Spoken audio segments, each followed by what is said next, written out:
got no audio there. So we'll start that over. I'm Kyler, and I'm glad to have you here today. We are talking with Brian today. He's the CEO of the airport here in Bozeman. And so before we get started, go ahead and tell me where you're watching from. So go ahead and put that in the chat and let us know if you have any questions as well for Brian as we go. So I'm going to bring him in here and we're going to go ahead and get started. All right, Brian, we got you in and you are unmuted. Thank you for that. I looked down. I'm like, what is he doing? He's covering his ears like this backstage, trying to let me know. So thank you for that. You bet. Thank you, Kyler. Well, thanks for joining us, Brian. Before we get started, why don't you just tell us a little bit about yourself? I've heard your story before, and I thought it was pretty fascinating, just how you got into the airline industry and where you are today. All right. Well, I was kind of born into the industry many years ago. Started my first job at the airport 39 years ago, cleaning airplanes. I was on the airline side for about 15 years before I switched over to the airport side back in 1999. And I've been on the airport side of the equation ever since. Awesome. Well, it's good to have us here. So I know you have a lot of really great information that you want to share with us. So we're going to go ahead and just jump right into it. So tell us about the airport and what's going on and your role and what you do there. Okay, well, I appreciate that opportunity. So, the airport is run by the Gallatin Airport Authority Board. We have a 5-member board. And essentially, an airport authority is an independent government entity charged with the operation and oversight of an airport. So we're a government entity, but we don't have the distractions of also being part of a city or a county. Our sole focus is to provide an airport that is sufficient and hopefully growing with the community. And okay. So, I think one of the things that's important to kind of understand about airports is, here's a list of many of the things that we're involved in. When people ask me what my job is, I kind of say, well, there's kind of 3 functions. One is I'm a city manager. I've got this small city with police and fire, roads. Some of the roads we call runways. We have to, provide sewer and water service. We're fortunate. We are part of the Belgrade system. And so, I really am, managing a part of a small city. Then the second part is I'm also part mall manager. I've got this terminal building that has lots of businesses, much like a mall, but instead of Macy's or Barnes and Noble, I've got Delta Airlines and Hertz Rent-A-Car and things like that. And then the third function is really participating with the community in economic development and really through providing access through the airport to not only through the nation but also to the world. So one of the things you'll notice on this list of things that we do, or one of the things you'll notice that is not on there is we don't provide baggage handling. We don't check you in at the counter. We don't fly the airplane. We don't de-ice the airplane. What we de-ice are runways and making sure that the facility can handle all of the operations at the airport. So, we are involved in a whole lot of things. And right down to things like farming at the airport. So things that I never thought I would be involved in, I think, when I first got into the industry. Yeah, it sounds like a lot. You're really in charge of, like you said, a whole city, just on a smaller scale. So. Yeah, it makes it interesting every day. I never know what I'm going to work into. We get a lot of people that ask, well, what about the finances of the airport? How does that work? And from an operating revenue standpoint, a little over 90% of our revenue comes from the commercial terminal side of the airport. So that's, basically all the operations that happen because of the terminal. General aviation, while it's a huge contributor to the airport as a whole, it's not a big revenue generator when compared to the terminal side. And then we have a small piece of non-aviation related income that we do for like land rent and such for things that aren't as related to the airport. But then when you take it, a little bit more granular and take it to the terminal side, it's really we have about four major contributors to our revenue. Rental cars are a big contributor, and that's both on airport and off airport, and even entities like Turo. One of the things about an airport is we really are based more on user fees for our operation. So we don't use any local tax, either locally, county, or state tax to operate the airport. In fact, we don't really even use federal tax. When you buy an airline ticket, however, there is a tax on that, and some of that does come back to the airport for capital improvements. But you can see rental cars, parking, airlines, and the concessions inside the terminal really provide for the bulk of our operational revenues, and that's where our success is.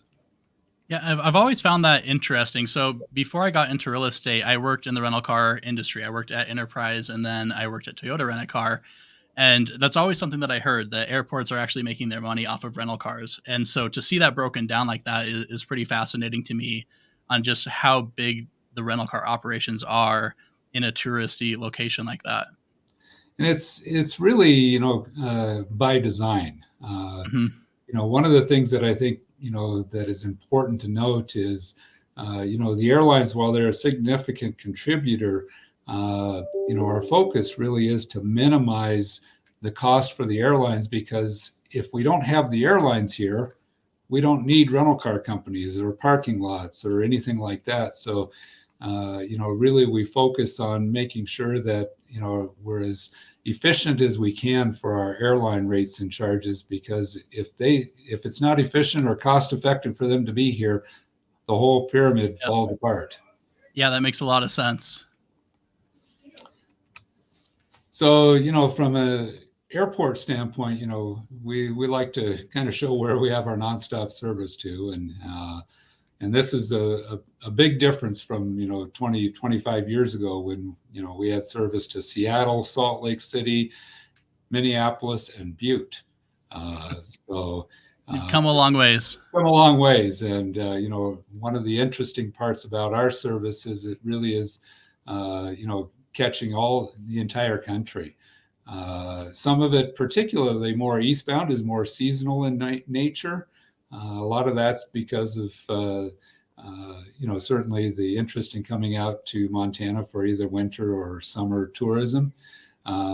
But I don't want to forget that we have nonstop service to Nashville and Atlanta in our shoulder seasons, and that is rare for a community as far west as we are, to especially a community our size.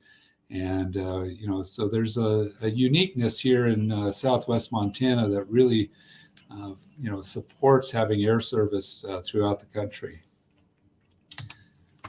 These are the 8 airlines that we have service from.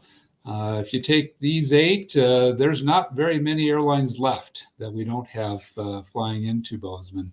A couple of the name ones would be like Spirit. Of course, Spirit is being purchased by JetBlue. The one I get asked about is Hawaiian. Sorry, we're not going to get Hawaii service nonstop from Bozeman anytime soon. Bummer. But there's only a couple of other small, newer carriers like Avelo and that we did have last year for a short time, and also Breeze. So really, we're served by all of the top carriers in the country, and that's given us access and provides us a breadth of service that is pretty incredible for a community of our size. Yeah, it makes it really easy to travel in and out of Bozeman. That's one thing that when I first moved to Bozeman back in 2007, it was kind of the mindset of you go to Billings to get the better deal on flights and more availability. And, that flip flopped. And it's been really nice living in Bozeman now, to where we have the best prices and the best flight availabilities anywhere else in the state. So, I mean, before, I mean, there was times where I would drive to Salt Lake to catch a flight out east, and we just don't have to do that now. So, We're very glad about that too. We really like having an airport that supports our community, and so yes, we're. It's been a lot of work to get to this point, but it's been fun getting here too. So, speaking of that, I think, you can look at, kind of the growth. The left-hand column here really kind of shows, the difference. Like you mentioned, what you see here is the left-hand side says the ranking in the region, and then in parentheses is the ranking in the nation back in 2008. You can see Billings was 128th in the nation and 8th in the region, and we were several steps down from them. But by 2019, we had moved up significantly to 8th in the nation. And you can see also that Billings had dropped. And then our most recent numbers that we had through August of 2022, we're now 7th in the region and 91st in the nation. And so, the change has been dramatic. And, in effect, we're the busiest airport in 12 states.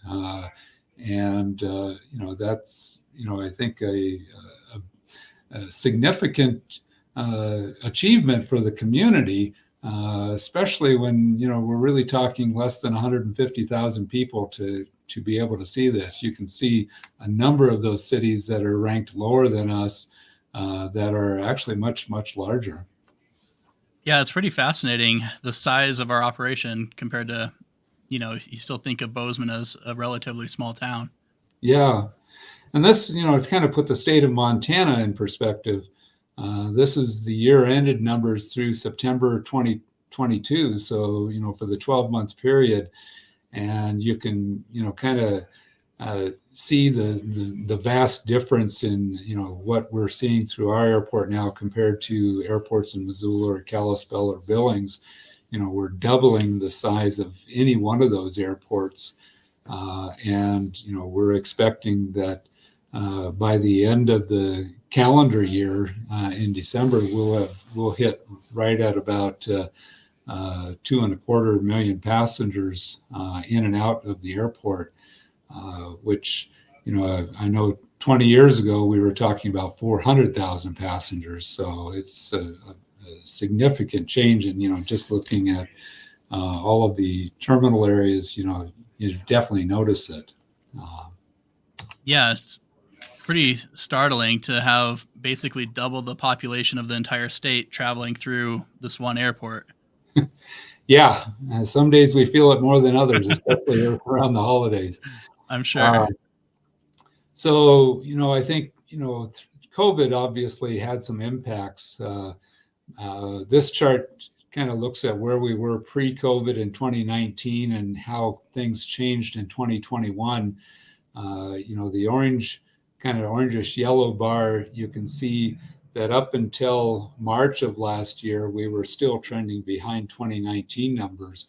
And then in April, we really kind of, started to replace that with record-setting numbers in April of 2021. And that continued really all the way through until June of this year. What we're seeing now is we're really more of a maturing market, but we're at a much higher threshold. You'll see that, the continuing months, August, September, October, November, we're really about the same levels as last year, just slightly higher. You'll also see that in July of last year, we were quite a bit higher. We were another, 8-9% higher than we were this year. And that's because in 2021, the airlines had nowhere else to fly airplanes. So they sent everything they could to places like Bozeman. We had 100% increase in seats, and there just wasn't any way to fill all of those. And then when we get to 2022, there are, the markets across the country and world started reopening, and we had to compete for seats like anybody a normal year, really. So we had a little bit of a dip there in 2022 for July. But I think you'll see that, going forward, we're just at this new higher threshold where we'll be, growing more moderately from the 2.25 million passengers. I think, it's also important to talk about, when we talk about that mall portion, we have our terminal employers employ almost 1,000 people. Wow. And that is a big economic generator for the community. These are the various employers outside of the airport authority. Believe it or not, the airport authority, we only employ about 64 people. So we're a small player in the overall scheme of things, but again, we're providing a facility. We're not doing all of these individual services. Yeah, kind of impressive just how many people, with everything that goes on there from concessions to the actual flights, just with how many people it takes to operate that. Yeah, it really is. And then that's, the half that everybody sees when they normally come out to the airport. But then when we jump to the other side of the airport, general aviation, business aviation, air cargo, the FAA, tower and such, there's another 500 plus employees over there, including our, flight schools and fixed base operators and air ambulances.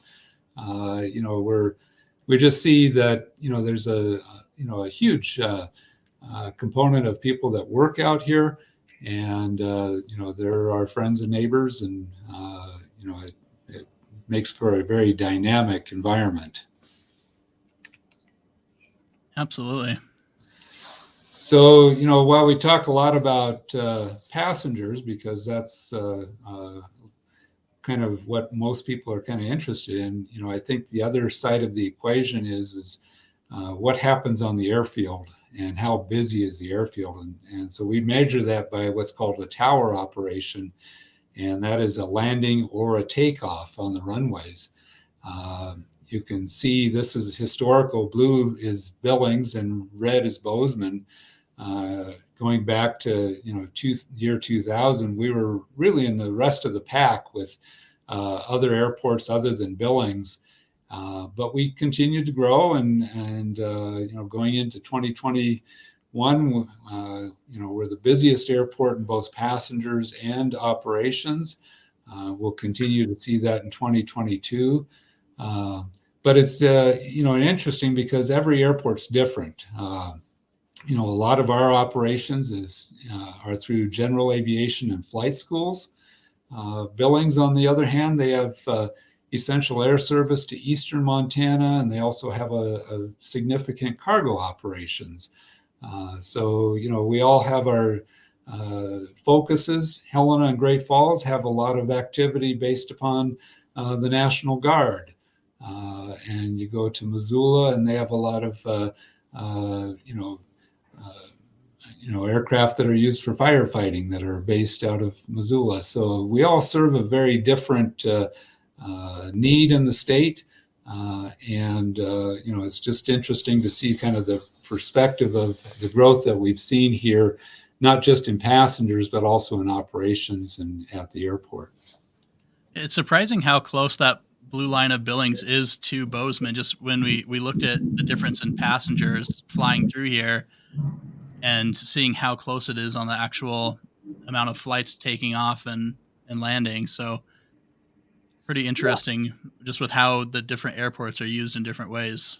Yeah, because, it really, I think, from an airline perspective, airline operations are less than 20% of our total. Yeah. They're just the big part. They're the big airplanes, but we have a very active, business aviation as well as general aviation. And that really is kind of what sets us apart. The other thing in Billings is the Laurel Airport serves a lot of their general aviation. So that kind of separates theirs, where we're kind of the jack of all trades here in Southwest Montana. Makes a lot of sense. So we get questions about noise. And where's the best Yes. place to live, especially for people like you in the real estate industry. Uh, and this was air traffic at our airport for one particular day, Saturday, July 16th this year. And what you'll notice is the impacts of terrain. You can see the mountains, the bridges over to the east and northeast there. That you see almost no aircraft flying over those because it's difficult to get up high enough to get over that. And so that does a lot of restrictions of what can happen from an airspace standpoint. Here you can see the direction of our runways. I think you can see it northwest to Yep. southeast direction. You'll also see a loop in there. That's all of our flight schools, all of the student pilots doing their practice takeoffs and landings. And so, but at the same time, you'll see that there's paths all over the valley, and for various reasons, but mostly because of the terrain that we have. Yeah, pretty fascinating to see that. It's definitely I've noticed that bigger difference. I lived in Belgrade for a big portion, and now over in Gallatin Heights. Mm-hmm. And I definitely see that we're right in that path, and that map shows it. They take off and they turn and fly right over us. So Yeah. And from a noise standpoint, we hear from people about noise. Occasionally we don't get a lot of noise complaints because so many people are tied to air travel here. I think a little bit, but we also own the land off the end of the runway, own or control almost 2 miles off of the end of each ends of our runways. So that helps. Ultimately, the FAA and the federal government are responsible for everything above the ground. We coordinate with them on efforts on the ground. So it's, when we do get a noise complaint, there's not as much that we can do other than alert the FAA and let them know about it. But they're also tasked with making sure that they can move millions of people a year through the airspaces of the various parts of the country. And unfortunately, there will be noise in some of those places. yeah, it's hard to avoid. They haven't made a silent airplane yet, so Nope, they haven't. They're better, but not silent. do you get people calling the airport complaining about noise very often, or? We probably get a dozen a year or so. And sometimes it's not even near the airport. Sometimes it's we've got a low flying aircraft 20 miles away, and so we pass that information on to the FAA and such. I think most people in the community, like I said, we have a very flying community. People are tied to other places in the world, and the airport is part of that. And I think that mitigates some of the challenges because while they may have heard the airplane fly over last night, they may be on that airplane the next morning. Yeah, absolutely. Pros and cons to it. You got to remember that you like having the airplanes here when you want to use them. So something Yeah, you have to deal with. I always exactly. notice like the military helicopters are a lot louder than the commercial flights, anyways. They're pretty rare. So Yes, thankfully. yes. So obviously some big expansions that you've recently done at the airport, and a lot of changes that we've gone through with terminals and parking. So I'll let you talk about that on where we're at and where we're headed. Okay, sounds good. So, we've got two photos here, one of 2007 and one at 2021. Some of the key things that you'll notice on the differences are things like Airway Boulevard coming from the interstate and circling around toward the west end of Belgrade. You can see significant changes in the parking lot, and those don't even include what we just opened this fall. The terminal area is much bigger. Uh, the southeast side, kind of along Airport Road and Frontage Road, you can really see the hangar development for private aircraft over there. And then you can also see on the north side of the airport the new parallel paved runway that we have. And all of that's just in the past, really 15 years or so. We get questions about, okay, well, where's the airport headed? And we have a master plan that, kind of guides us over the next 20 years. Some things that are within that, you'll see that we will never add another runway at this airport. We've got plenty of runways. We'll be adding capabilities to several of those runways, extending or widening the parallel runway so that, if we have a snowstorm and we can plow one runway while the other one is open, those are things that we hope to be able to do in the future. But it's still on the same number of runways. So really our development is going to focus a little bit more on, getting airplanes on and off the runway more efficiently, development for hangars and terminal areas, and really, focusing on that going into the future, along with improving navigational aids and such, so that in bad weather that we can, have even lower minimums than we already do to get airplanes in and out. Okay. North side, that's our focus right now on development. We've just finished some of our development there this fall, and we're going to see our flight schools move over there over the next probably 12 to 18 months, and really start using the north runway, because that's the one that they operate off of for touch and goes. And it allows us to really separate them away from the fast-moving aircraft that are using the main runway.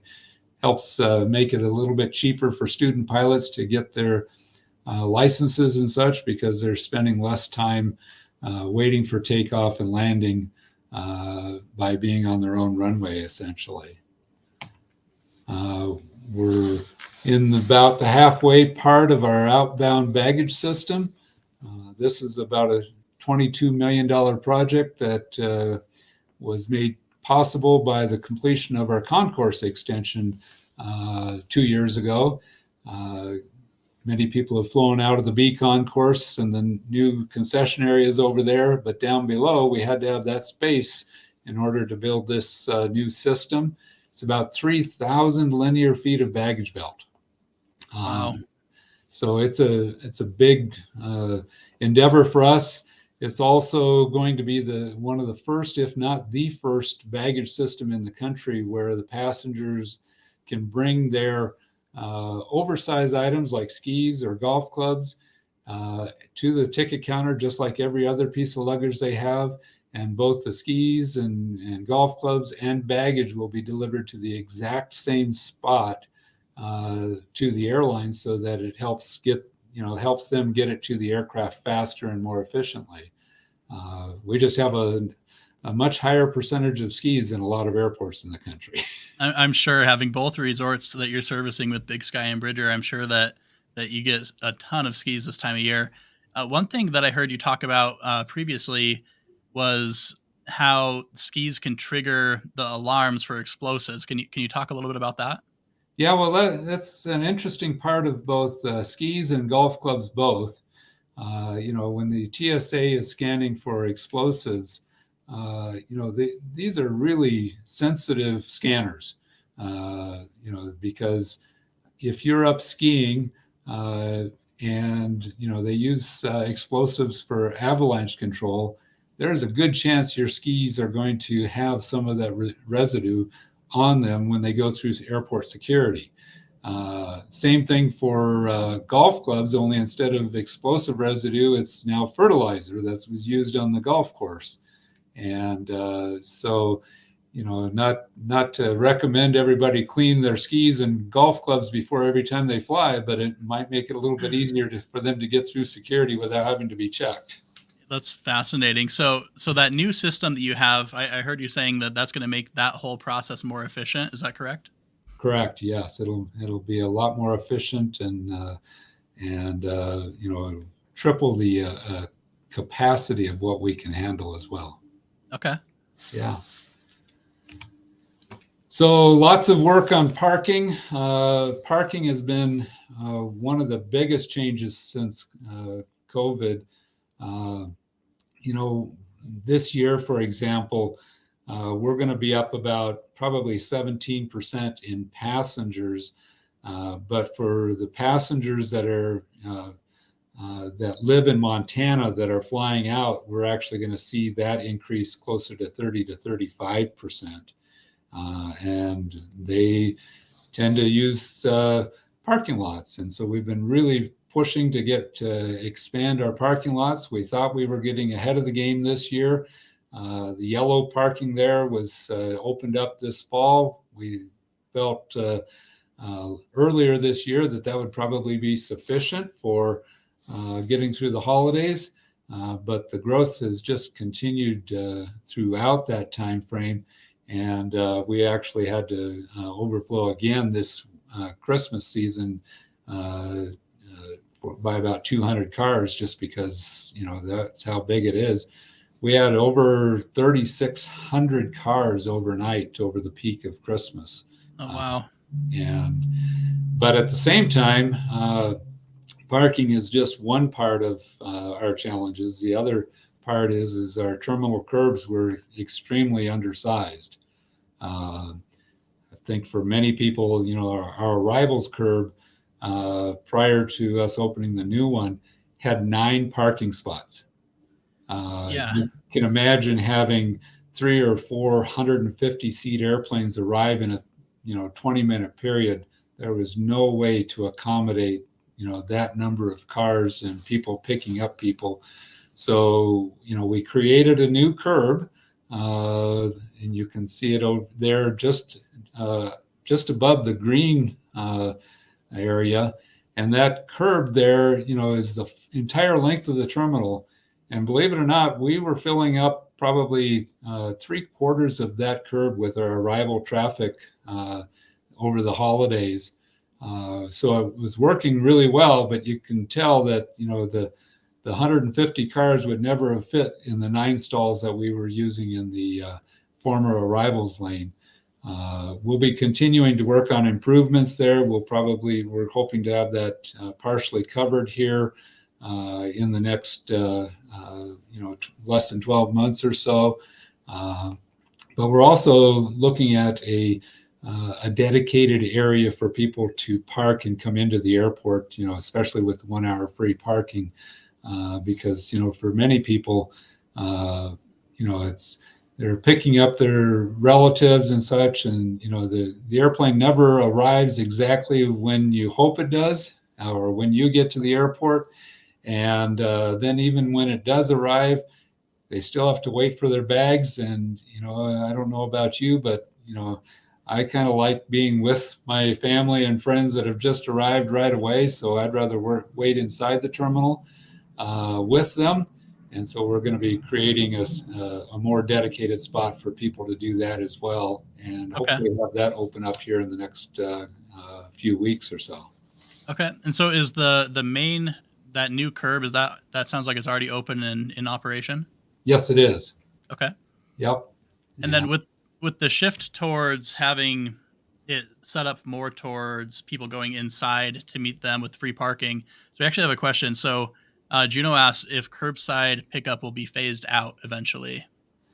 Curbside pickup won't be phased out. However, where it's located has changed.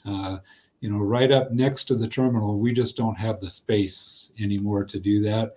And that's why we created the new curb to have that length, just so that, for the numbers of arriving passengers, that's the only way we can support all the number of people. Now, that being said, I think people show up at the airport, especially during the off times, and say, wow, you got this whole curb. Why can't I park in there, in the old spot? And quite literally, it's because bad habits are formed. And then all of a sudden, when you come out and, there's no way for us to get people in there. So that makes a lot of sense. Terminal expansions, we have seen a lot. You can, go back and, see the 1977 portion of the terminal on the top scale there. We had a couple of additions in 93 and 97, and that is essentially was the extent of our terminal building up until 2011. We built a big addition in 2011. Our parking garage we added in 2018, and then our Concourse B expansion in 2020. So you can see kind of the progression of expansion. When we go into the future, going into our next expansions, we're going to jump to the north side of the terminal building and really focus on the oldest sections of the terminal and expand that. So you can see in the blue, that's what we expect to hopefully open in 2026. That will, be focused on completely updating our baggage claim area so that we would have true carousels. It'll also take our oldest gates that you'll see on the next slide and, right size those. Those were designed for, flights that were boarding 40, 50 people. And now we're boarding, 150 to 200 people on a flight, and we need more space for the oldest gates. In the pink there, that's going into the 2020 or 2030 timeframe. We don't know exactly what we'll do down on the main level, but one of the things that we're looking at is the ability to handle international customs from the commercial airline side. With Yellowstone Park nearby, there's potentially some interest from particularly some charter carriers from Europe to potentially come here. That's one of those long shot deals, but kind of like the space underneath Concourse B to put in our baggage system. It takes up a lot of space to happen, so we have to have a need for it elsewhere, and that's what we would have in the upper levels. And this is the second level and third level. The blue portion would be the first phase. The gray would be the second phase to fill in the gap. And that will end up, like I said, right sizing our gates and providing new concessions on the east side or in the A concourse section and make it, much more comparable to the B concourse. The pink portion would be, or the pinkish red, that would be the next gate addition. And then just below all of that, we would move our administrative offices up to the third level of the terminal. So makes for a large terminal. In 1977, our terminal building was about 40,000 square feet. Right now we're at about 300,000 square feet. And if this, when all of this is completed, we're, going to be closer to, 450 to 500,000 square feet of terminal space. Yeah, massive project. And I just love seeing how far into the future you're planning where, you're definitely not a reactive airport to where, you need to try to always be playing catch up. There's a lot of vision that's going into it. And it's good to see. Well, I would like to say we're not reactive sometimes, but as fast as the growth has been, sometimes that growth has outpaced even our ability to forecast, and we're pretty aggressive on forecasting. So, we're continually trying to keep caught up and get ahead of things. And, there are areas that we're more successful at than others, but we're constantly striving to make sure we're, continuing to move forward. Once we get a lot of this terminal work completed, we're also simultaneously looking at what we need to do for additional parking, including a second parking garage for pay parking. So it never ends. Yeah, it just keeps growing and moving forward. So one thing that we've seen a lot in the news, especially coming out of this big winter storm that's been hitting, a lot of places in the country, is flight cancellations. Mm-hmm. So how has that affected us here in Bozeman? Well, storms are always interesting because they have different effects. Obviously on the 22nd, we had, 45 degrees below zero here at the airport that morning. Didn't warm up real hard, high that day. Airplanes, ironically, are actually designed to fly in that temperature, but they're not designed to have the doors open. So that creates challenges because, anytime a door is open, there's more chance for freezing. So they have to adapt there. The ground handling people, anybody that's working outside, that's hard work. That's a challenge. And ground equipment never works quite as well as you hope. So we had quite a few cancellations that day, not particularly because of the cold on airplanes or airplanes not being able to get here, but just because that kind of cold is a challenge to operate in. Once we got through the 22nd, we started to recover, but then the rest of the country started to have impacts. And we saw those impacts particularly through, Christmas Day, rolling from, Seattle right on to Minneapolis, Chicago, Nashville, the East Coast. And, so we're not in a vacuum out here. Now we're getting impacted by these other storms, the storm hitting other areas. But it was a lot less of an impact on our airport because now it's, 2 or 3 airports coming, where the flights are impacted coming to Bozeman or such. I think the bigger challenge the last, week or so was particularly one airline, Southwest, was really challenged to recover from that. And I think we're, finally going to see them fully recovered, hopefully tomorrow. But those storms can wreak havoc on air travel, and certainly over a busy holiday season, it's even harder on people because we're all trying to see family and friends, and it's one thing to miss a business trip. It's a whole other thing to not be able to see family you haven't seen for a long time. Yeah, absolutely. Definitely stressful traveling to begin with, but then, across the country when you get as many cancellations as we've seen happening, I mean, it's tricky to be stranded, especially if you're not stranded at home. If you're stranded at your connection, then, you know, a Yep. lot of stress there. I know people personally that were renting cars and driving home from Denver and just doing whatever they had to do to make arrangements around it. So on that topic, so Forbes recently had an article. We normally make the news for good things, but if you could Uh-huh. speak a little bit about this, that the Forbes had an article recently about the worst airports to travel in the holidays. And when I looked at it, I didn't think it was too bad. But if you could speak about that, they said that we had a cancellation rate that was a little bit higher, and just the price of airfare. I think, one of the things about growth is, up until this last year or so, 2 years, we hadn't been in the top 100 airports in the country. So, when you get to that level, you start to get more scrutiny. So that's, part Of of it. course. Uh, but I think the other thing to, consider, within that, especially from a weather impact is, you know, if you only compared us to airports that were in the north, uh, then we'd rank pretty high. But when you're also comparing us to all the airports in Florida and Texas and California that don't have snow impacts and such, they certainly have other impacts.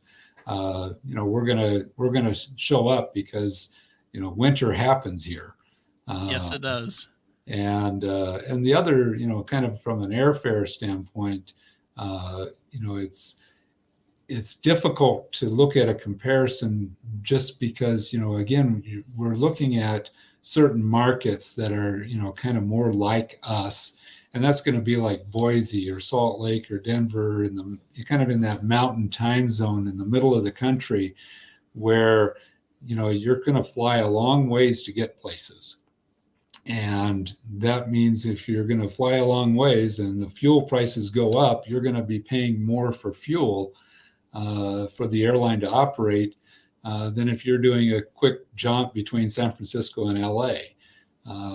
And so, it's partly from the focus of being in the top 100 now, but it doesn't generate good headlines if you start detailing it down to say, yeah, well, the average person flying out of Bozeman flies 1,400 miles. Wow. It's a long ways. So, it's you're going to see impacts on price and such because of that. Just, that's the price we pay for being in the, kind of the remote area of the country. Is air travel is, going to be the only, really one of the only ways we can get somewhere. But we're also on an airplane a whole lot longer because we're a whole lot further away from places. Yeah, I think that makes a lot of sense. And I was actually impressed by that article. I know they kind of had a negative spin to it, but what I saw was less than 1% chance of a delay or cancellation. I thought that's pretty dang good for Montana in the middle of December. Yeah, and I think it's always a little bit of a you know you when you think of a delay or a cancellation, we're only half of the equation. If the delay, Yep. and we have, other than, compared to other airports, in the region, we have a lot of flights nonstop from, from the New York area. Uh, I can't tell you, if you're flying to New York and there's a storm in New York, there's going to be delays. And, meanwhile, it's nonstop to Bozeman. For those people that had connections to Denver, through Denver or say Minneapolis, well, they probably didn't make the flight, but the flight into wherever they're going out of Denver was right on time. So it's not part of that delay equation. Yep. Makes a lot of sense. So if you have any questions for Brian, go ahead and put them in the chat. We're answering these live, but we do have some questions here that came in. So Sammy asked if we can get more de-icing trucks. It shouldn't take as long as it does. I know at the beginning you had mentioned that the airport authority doesn't actually do the de-icing. So who does the de-icing, and what's the reason behind all of that? So de-icing is the responsibility of the airline that's operating. And so they each have their own equipment and personnel to perform the de-icing. So, that's one of those questions that when we look at it, yes, we are going to have longer delays for de-icing than a lot of airports. But there's a reason for that, especially if you're comparing to the large airports, is because when you get snow, there's really kind of a storm coming through. There's two options. You can either delay the flight or you can cancel the flight. And so when you look at markets like Denver or Minneapolis or Salt Lake, before the storm even gets there, the airlines will often cancel half of the flights. Oh, Uh, wow. and so, and they're doing that because they don't have the equipment or the personnel either to, maintain all of their operation at that level in the middle of a snowstorm. And so, the airplanes or the flights that do operate now have the facilities and also the equipment to de-ice them and do it much quicker. The difference here is we end up having all of the planes here in the morning. Generally, when there's a de-icing delay, the biggest delays are going to be after a snowstorm overnight, and the airplane is already here. That's the good news. The bad news is it takes time to de-ice an airplane that is covered with snow. The irony is in Denver and Salt Lake, most of the airplanes aren't overnight there. They're out in places like Bozeman or Billings or Spokane, and they're all coming into Denver, and they're all coming in clean. Yeah, so And you so, did the work for them. so we did the work for them, but it took us time to do it. And and certainly there are, constraints that we have as being a small airport. There's going to be, limited staff. The people that are de-icing the airplane are also the people who loaded the airplane with bags. And so there's some, certainly some constraints there because, you unfortunately you can't staff, the airlines can't staff for every contingency. They have to staff for the more than normal. And, some nights we win, some nights we don't. And so, yeah, it's a really a big dilemma. I think the good news is you almost never see a flight in Bozeman canceled because of the snowstorm, unless they can't get in because of the weather. But if they're here, they're leaving, and and generally we can get them in pretty under some very trying, difficult circumstances, and but it means that we're going to have delays. Whereas, if you're one of those people in Denver, if you're on one of the flights that wasn't canceled, you're in good shape. Not so much if you're on the canceled one. Yeah, I think that makes a lot of sense, and it's good to know that if it's here, it's going to get out of here. At least a vast majority of the time. So, if you are flying out of Bozeman, plan on making that flight. Yeah, and exactly. And, I know that, this isn't how a lot of people travel. I can tell you that when I travel in the winter, I never take, if I can avoid it, I try to avoid the very first connection. And that doesn't matter whether I'm flying out of Bozeman or flying out of any other location. Uh, Maybe it's because I like airports, so I'd rather spend time in an airport at my choosing than on a forced basis because the airplane misconnected. It makes a lot of sense. And I have one more question. I know my friend Jenny is going to be mad if I don't ask, but Okay. any chance they're going to get a direct flight to Fargo? No. All right. Sorry, Jenny. I Yeah, figured that was the answer. I, you know, uh, we're really going to, any service that we're going to see is going to be really going forward is going to be focused on the largest cities that we don't have service to. And, we serve the top 20 markets that are nonstop out of Bozeman that we have. Uh, Fargo, I think, would be, if I remember right, they're probably about 110th, 115th on the list. Down the list of ways. So both us and them have to grow quite a bit before we could generate that. Yeah, it makes a lot of sense. So sorry, Jenny, you're gonna have to keep driving to Fargo. Yeah. All right. Well, I really appreciate you taking the time with us today, Brian. It's really fascinating information, and I love seeing what's to come in the future of our airport. So, just want to thank you for joining us, and to those that are watching online, thanks for tuning in. If you have any questions, leave them in the comments. We're gonna continue to answer those afterwards, or at least I will. So, again, I'm Kyler, and I'll catch you on the next one. Thanks, Kyler.